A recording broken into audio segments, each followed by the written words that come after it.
All I want is a lid. I guess this is the lid with which we write. Like this. There's a ball pen and there were fountain pens and God knows what else, but something like this. All I want is a lid, he said, and then I can manage for myself. Philip, to please him, made one or two remarks, but she answered with monosyllables. She had taken their measure.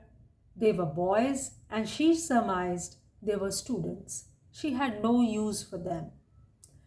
Dunsford noticed that a man with sandy hair and a bristly moustache who looked like a German was favored with her attention whenever he came into the shop.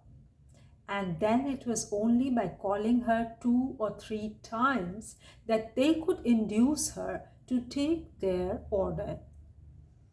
She used the clients whom she did not know with frigid insolence, and when she was talking to a friend, was perfectly indifferent to the calls of the hurried. She had the art of treating women who desired refreshment with just that degree of impertinence which irritated them without affording them an opportunity of complaining to the management. One day, Dunsford told him her name was Mildred. One day, Dunsford told him her name was Mildred. He had heard one of the other girls in the shop address her. What an odious name, said Philip. Why? Asked Dunsford. I like it. It's so pretentious. It chanced that on this day the German was not there, and when she brought the tea, Philip smilingly remarked, Your friend's not here today. I don't know what you mean, she said coldly. I was referring to the nobleman with the sandy moustache. Has he left you for another? Some people would do better to mind their own business, she retorted. She left them, and since for a minute or two there was no in and said good evening, she answered with the same words.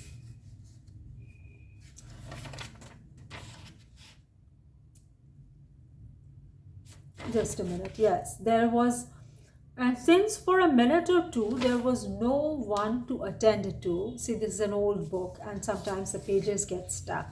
Do you know what I'm reading? It's a mom, and I'll tell you what in a bit, unless you already know it. One to attend to sat down and looked at the evening paper which a customer had left behind him. You're a fool to put her back up, said Dunsford. I'm really quite indifferent to the attitude of her vertebrae, replied Philip. When he was picked, it irritated him that when he tried to be agreeable with a woman, she could take offense. When he asked for the bill, he hazarded a remark which he meant to lead further. Are we no longer on speaking terms? He smiled. I'm here to take orders and to wait on customers. I've got nothing to say to them, and I don't want them to say anything to me. She put down the slip of paper on which she had marked the sum they had to pay and walked back to the table at which she had been sitting. Philip flushed with anger. That's one in the eye for you, Carey, said Dunsford when they got outside. Ill-mannered slut, said Philip. I shan't go there again. His influence with Dunsford was strong enough to get him to take their tea elsewhere, and Dunsford soon found another young woman to flirt with. But the snub which the waitress had inflicted on him rankled. If she had treated him with civility, he would have been perfectly indifferent to her, but it was obvious that she disliked him rather than otherwise, and his pride was wounded. He could not suppress a desire to be even with her. He was impatient with himself because he had so petty a feeling, but 3 or 4 days' firmness during which he would not go to the shop did not help him to surmount it. And he came to the conclusion that it would be least trouble to see her. Having done so, he would certainly cease to think of her. Pretexting an appointment one afternoon, for he was not a little ashamed of his weakness, he left Dunsford and went straight to the shop, which he had vowed never again to enter. He saw the waitress the moment he came in and sat down at one of her tables. He expected her to make some reference to the fact that he had not been there for a week, but when she came up for his order, she said nothing. He had heard her say to other customers, "You're quite a stranger." She gave no sign that she had ever seen him before. In order to see whether she had really forgotten him, when she brought his tea, he asked, "Have you seen my friend tonight?" "No, he's not been in here for some days." He wanted to use this as the beginning of a conversation, but he was strangely nervous and could think of nothing to say. She gave him no opportunity, but at once went away. He had no chance of saying anything till he asked for his bill. "Filthy weather, isn't it?" he said. It was mortifying that he had been forced to prepare such a phrase as that. He could not make out why she filled him with such embarrassment. "It don't make much difference to me what the weather is, having to be in here all day." There was an insolence in her tone that peculiarly irritated him. A sarcasm rose to his lips, but he forced himself to be silent. "I wish to God she'd say something really cheeky," he raged to himself, "so that I could report her and get her sacked. It would serve her damn well right." So this is a book called Of Human Bondage, and I have closed it.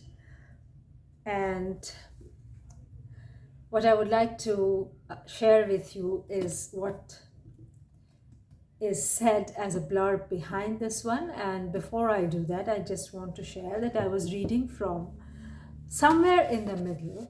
It's a thick book, and I was reading from Somewhere in the Middle. I'll spare you the page number. And I have this habit. I just sometimes, when I just want to read a page because I have other things to do, I just open a book like this, Somewhere in the Middle, and let's see what page it opens, what paragraph. And amazingly, it always opens with something extremely interesting connected with me. It's not witchcraft. It's just, I started with "all I want," yeah? And I ended with sacking. And this is so historic. The email that got me sacked as a teaching assistant in sunny Buffalo was with a question, "What do you want?" to a professor who had been sort of following me. And it was a totally civil and polite thing. Anyways, so here is a little mystery which you will find solved in my novel whenever it is published. But I want to read you the blurb now because it's really nice. Of Human Bondage, Somerset Maugham. The two lines are quoted here, and they are, "It was not true he would never see her again. It was not true because it was impossible." I guess this is about some kind of love. Now, about the novel Of Human Bondage is the first and most autobiographical of Maugham's masterpieces. And what I love here is not just saying an autobiographical, it says most autobiographical. These days we are talking a lot about autofiction, and by most autobiographical he means something that comes close. It's not exactly that, but close. And this has been done since eternity in the Western world.